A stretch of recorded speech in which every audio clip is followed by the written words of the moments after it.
നമസ്കാരം. ഞാൻ doctor Kurian Thomas. ഇന്ന് ഞാൻ സംസാരിക്കാൻ പോകുന്നത് ലംബാർ IVDP അല്ലെങ്കിൽ നടുവിലെ ഡിസ്ക് ബൾജിൻ്റെ ചികിത്സയെക്കുറിച്ചാണ്. നടുവിലെ ഡിസ്ക് ബൾജിനെ പറ്റി ഓൾറെഡി നമ്മൾ സംസാരിച്ചു കഴിഞ്ഞല്ലോ. നട്ടെല്ലിലെ എല്ലുകളുടെ ഇടയിലുള്ള ഷോക്ക് അബ്സോർബർ പോലെയുള്ള ഒരു സോഫ്റ്റായ സാധനമാണ് ഡിസ്ക് എന്ന് പറയുന്നത്.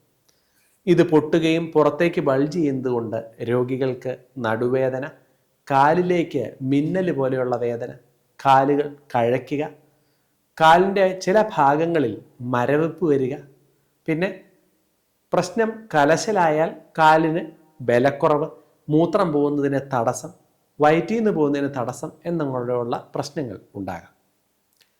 ഈ രീതിയിൽ ഒരു ഡിസ്കിന് ബൾജ് വന്നാൽ എങ്ങനെയാണ് അത് ചികിത്സിക്കേണ്ടത്? നടുവിൻ്റെ ഡിസ്ക് ബൾജ് വരുന്നാൽ നമ്മൾ ഒരു ഷോർട്ട് കോഴ്സ് രോഗികൾക്ക് വേദന സംഹാരികൾ കൊടുത്തേക്കാം.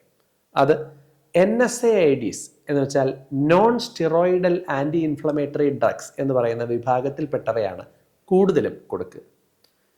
ചില സാഹചര്യങ്ങളിൽ ബലക്കുറവിൻ്റെ തുടക്കമോ മരവിപ്പോ ഒക്കെ ഉണ്ടെങ്കിൽ ഒരു 5 മുതൽ 7 ദിവസം വരെയൊക്കെ സ്റ്റിറോയിഡ് മെഡിസിൻസും ഇതിൻ്റെ ഒപ്പം നമ്മൾ കൊടുക്കും.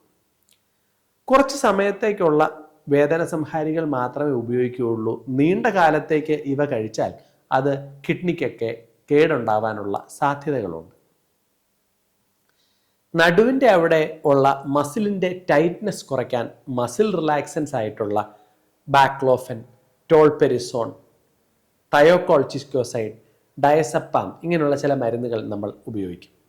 പിന്നെ നട്ടെല്ലിൻ്റെ അവിടുന്ന് കാലിലേക്ക് റേഡിയേറ്റിംഗ് പെയിൻ അല്ലെങ്കിൽ കാല് കഴയ്ക്കുന്നത് പോലെയുള്ള സാഹചര്യങ്ങളിൽ പ്രിഗബലിൻ, ഗാബാപെൻറ്റിൻ, അമിട്രിപ്റ്റിലിൻ, ഡുലോക്സെറ്റിൻ എന്നൊക്കെയുള്ള ചില മരുന്നുകൾ നമ്മൾ കൊടുക്കും. ഈ പറഞ്ഞ മരുന്നുകൾ ചില ആൾക്കാർക്കൊക്കെ മാസങ്ങളോളം അല്ലെങ്കിൽ ഓപ്പറേഷനൊക്കെ പ്രായോഗികമല്ലാത്ത സാഹചര്യങ്ങളിൽ വർഷങ്ങൾ വരെ എടുക്കേണ്ടിയൊക്കെ വരാറുണ്ട്. മരുന്നുകളെ മാറ്റി നിർത്തിയാൽ ഏറ്റവും പ്രധാനപ്പെട്ട ഒരു കാര്യം എക്സർസൈസാണ്. നടുവിൻ്റെ ചുറ്റുമുള്ള പാരാസ്പൈനൽ മസിൽസിൻ്റെ ബലം മെച്ചപ്പെടുത്തുക, മസിലിൻ്റെ സ്റ്റിഫ്നെസ് കുറയ്ക്കുക എന്നുള്ളതാണ് എക്സർസൈസ് കൊണ്ട് ഉദ്ദേശിക്കുന്നത്. കോമൺ ആയിട്ട് ചെയ്യുന്ന 2 എക്സർസൈസുകൾ നമുക്ക് ഇന്ന് പഠിക്കാം.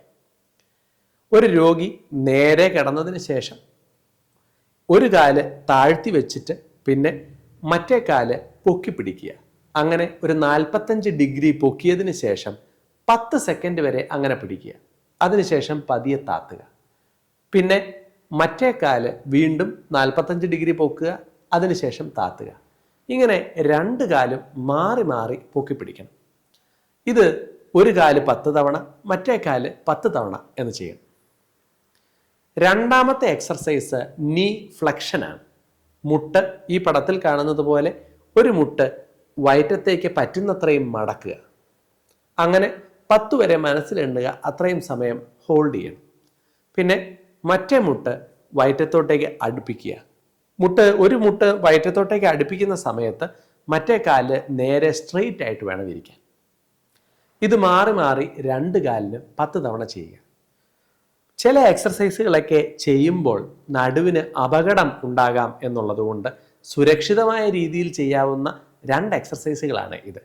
നടുവിൻ്റെ മസിലിൻ്റെ സ്റ്റിഫ്നെസ്, സ്പാസം ഇതെല്ലാം കുറയ്ക്കാൻ അത് സഹായിക്കും. കുറച്ച് വേദനയും ബുദ്ധിമുട്ടുമൊക്കെ കുറഞ്ഞതിന് ശേഷം മറ്റ് ചില എക്സർസൈസുകൾ കൂടെ ഫിസിയോതെറാപ്പിസ്റ്റിൻ്റെ നിർദ്ദേശപ്രകാരം നിങ്ങൾ ചെയ്തു തുടങ്ങണം. കോർ സ്ട്രെങ്തനിങ് എക്സർസൈസസ് ജീവിതകാലം മുഴുവൻ തുടരുക എന്ന് പറയുന്നത് ഡിസ്ക് ഡിസീസ് ഉണ്ടായിട്ടുള്ളവർക്ക് വളരെ പ്രാധാന്യമുള്ള കാര്യമാണ്. എക്സർസൈസ് അല്ലാതെ രോഗം കലശലായി നിൽക്കുന്ന സമയത്ത് നമ്മൾ ഫിസിയോതെറാപ്പിയെ ആശ്രയിക്കും. IFT, moist heat, ultrasound massage, TENS ഇങ്ങനെയുള്ള ചില രീതികൾ വെച്ച് നടുവിൻ്റെ വേദന കുറയ്ക്കുന്നതിനും മസിൽസ് സ്റ്റിഫ്നെസ് കുറയ്ക്കുന്നതിനും നമുക്ക് സഹായിക്കും.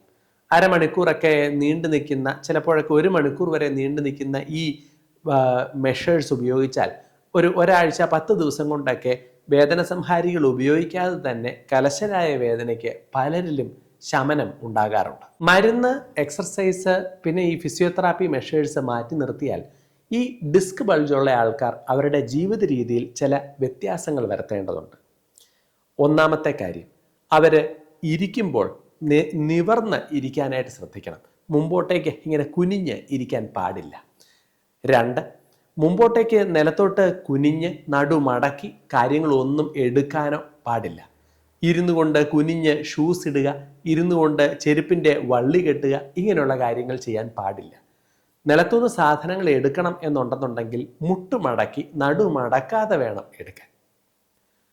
താന്ന സ്റ്റൂളുകൾ, താന്ന സോഫ, പിന്നെ നിലത്തിരിക്കുക, പിന്നെ കുഴിഞ്ഞ പ്ലാസ്റ്റിക് കസേരകളിലിരിക്കുക, ഇതെല്ലാം നടുവേദനയുള്ളവർക്ക് അസ്വസ്ഥതയുണ്ടാക്കുകയും കാലിലേക്കുള്ള വലിച്ചിലുണ്ടാക്കുകയും ചെയ്യും.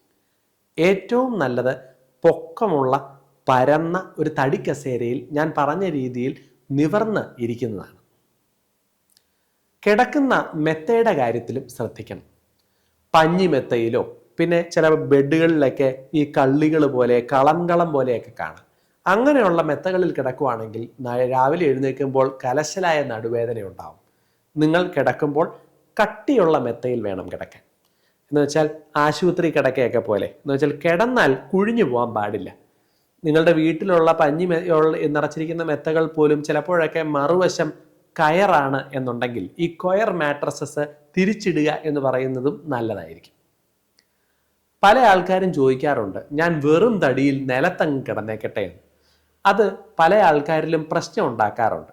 പെട്ടെന്ന് കിടക്കുമ്പോൾ ഒരു സുഖം കിട്ടുമെന്നുണ്ടെങ്കിലും നീണ്ട സമയം ശീലിച്ചിട്ടില്ലാത്ത ആൾക്കാർ വെറും തടിയുടെ മുകളിൽ കിടക്കുമ്പോൾ നടുവിൻ്റെ മസിൽസ് ടൈറ്റ് ആവുക, സ്റ്റിഫ് ആവുക, അതുകൊണ്ട് തന്നെ ഇഞ്ചുറി കൂടുന്നതിലേക്കും വഴിവെക്കാം. ഡിസ്ക് ബൾജ് വന്ന് ഉടനെയുള്ള വേദന കൂടുതലുള്ള സമയത്ത് ദൂരയാത്രകൾ ഒഴിവാക്കണം. ഏറ്റവും അത്യാവശ്യമുള്ള യാത്രകൾ മാത്രം. പിന്നെ യാത്ര ചെയ്യുമ്പോൾ ഒത്തിരി കുലുക്കം തട്ടാതിരിക്കാൻ ശ്രദ്ധിക്കണം. വേദനകൾ കുറഞ്ഞു കഴിഞ്ഞെങ്കിൽ പോലും ബൈക്ക്, സ്കൂട്ടർ യാത്ര പൂർണ്ണമായും ഒഴിവാക്കുന്നതാണ് നല്ലത്. കാര്യം ബൈക്കിൻ്റെ ഭാരം താങ്ങുകയും നിർത്താൻ സമയത്ത് ഒന്ന് സൈഡിലേക്ക് സപ്പോർട്ട് ചെയ്യുക, ഇങ്ങനെയുള്ള കാര്യങ്ങളെല്ലാം നടുവിന് സ്ട്രെയിൻ ഉണ്ടാക്കാം. പിന്നെ നടുവിന് ഇളക്കം തട്ടുന്ന രീതിയിലുള്ള പെട്ടെന്ന് ശരീരത്തിന് ജെർക്ക് വരുന്ന കാര്യങ്ങൾ, ഉദാഹരണത്തിന് തൂമ്പ എടുത്ത് കിളയ്ക്കുക, വാക്കത്തി എടുത്ത് തേങ്ങ പൊതിക്കുക, അല്ലെങ്കിൽ വൈബ്രേറ്റിംഗ് ടൂൾസ്, ഈ പുല്ലൊക്കെ വെട്ടാനുള്ള പോലെയുള്ള വൈബ്രേറ്റിംഗ് ടൂൾസ് ഉപയോഗിക്കുക.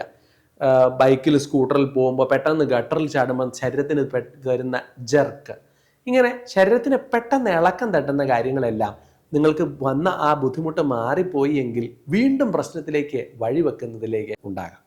തുടക്കത്തിലെ വിശ്രമത്തിന് ശേഷം നിങ്ങൾ വ്യായാമമൊക്കെ തുടങ്ങുമ്പോൾ ശ്രദ്ധിക്കേണ്ട ഒരു കാര്യം, നമ്മൾ നിരപ്പായ സ്ഥലത്തൂടെ, അത് റോഡായിരിക്കാം അല്ലെങ്കിൽ ട്രാക്ക് ആയിരിക്കാം, അവിടെ കൂടെയൊക്കെ നടക്കുമ്പോൾ പ്രശ്നമൊന്നുമില്ല. എന്നാൽ കയറ്റം, ഇറക്കം, പറമ്പിൽ കുണ്ടും കുഴിയുള്ള സ്ഥലത്തൂടെയൊക്കെ നടക്കുമ്പോൾ കൂടുതൽ സമയം അങ്ങനെ നടക്കുകയാണെങ്കിൽ നടുവിന് സ്ട്രെയിൻ ഉണ്ടാവാറുണ്ട്. പിന്നെ ബാഗുകളൊക്കെ എടുക്കുമ്പോൾ വലിയ ബാഗുകൾ എടുക്കരുത്. നിങ്ങൾക്ക് എടുക്കണം എന്നുണ്ടെങ്കിൽ പോലും ഒരു 1-2 കിലോ, അത് 2 കയ്യിലുമായിട്ട് പിടിക്കുവാണെങ്കിൽ നന്നായിരിക്കും. ഒരു കയ്യിൽ മാത്രം കൂടുതൽ വെയിറ്റ് പിടിക്കുമ്പോൾ നടുവിന് പെട്ടെന്ന് സ്ട്രെയിൻ ഉണ്ടാകും. പിന്നെ വെയിറ്റ് കൂടുതലാണ് എന്നുണ്ടെന്നുണ്ടെങ്കിൽ നടുവിന് അതിൻ്റേതായ സ്ട്രെയിൻ ഉണ്ട്. നടുവേദനയുള്ള ആൾക്കാർ ശരീരത്തിൻ്റെ ഭാരം, വയറ് ഇത് കുറയ്ക്കുകയാണ് എന്നുണ്ടെങ്കിൽ ഒരു 3-4 കിലോ കുറച്ചാൽ നടുവിൻ്റെ വേദനയ്ക്ക് വളരെ നല്ല രീതിയിൽ ആശ്വാസം ഉണ്ടാകും. മരുന്നുകൾ കൊണ്ട് മാറാത്ത അസഹനീയമായ വേദന, കാലുകൾക്ക് ഉള്ള ബലക്കുറവ്, പ്രത്യേകിച്ച് പാദത്തിനും തള്ളവിരലിനുമൊക്കെ വരുന്ന ബലക്കുറവ്, മൂത്രം ഒഴിക്കുന്നതിനുള്ള അസ്വസ്ഥതകൾ, അത് പോയി നിന്നാൽ മൂത്രം വരാത്തതാകാം, അതല്ല എങ്കിൽ മൂത്രം പോകുന്നത് അറിയാതെ പോകുന്നതാകാം, മലദ്വാരത്തിൻ്റെ അവിടെയുള്ള മരവിപ്പ്, വയറ്റിൽ നിന്ന് പോകുന്നതിന് മുക്കുന്നതിന് ബലം കിട്ടാതിരിക്കുക, ഇങ്ങനെയുള്ള സാഹചര്യങ്ങളിലാണ് നമ്മൾ മരുന്നുകൾക്ക് വേണ്ടി കാത്തു നിൽക്കാതെ ഓപ്പറേഷനെ പറ്റി ചിന്തിക്കാറുള്ളത്. Micro discectomy, laminectomy plus discectomy, അങ്ങനെ പുറത്തേക്ക് ബൾജ് ചെയ്തിരിക്കുന്ന ഡിസ്കിനെ മുറിച്ചു മാറ്റി ഞരമ്പിൻ്റെ മുകളിലുള്ള കംപ്രഷൻ മാറ്റുകയാണ് ഞാൻ പറഞ്ഞ സാഹചര്യങ്ങളിൽ സർജറി എന്നതുമായി നമ്മൾ മുമ്പോട്ട് പോവുക. ചില രോഗികൾക്ക് ബുദ്ധിമുട്ട് കലശലാണ് എന്നുണ്ടെങ്കിൽ സമയം കളയാതെ പെട്ടെന്ന് കൈകാര്യം ചെയ്യേണ്ടത് സ്ഥിരമായ ബലക്കുറവും മൂത്രത്തിൻ്റെ കൺട്രോളൊക്കെ നഷ്ടപ്പെടുന്നതിലേക്കും വഴിവെക്കാതിരിക്കുന്നതിന് വളരെ അത്യാവശ്യമാണ്. നന്ദി.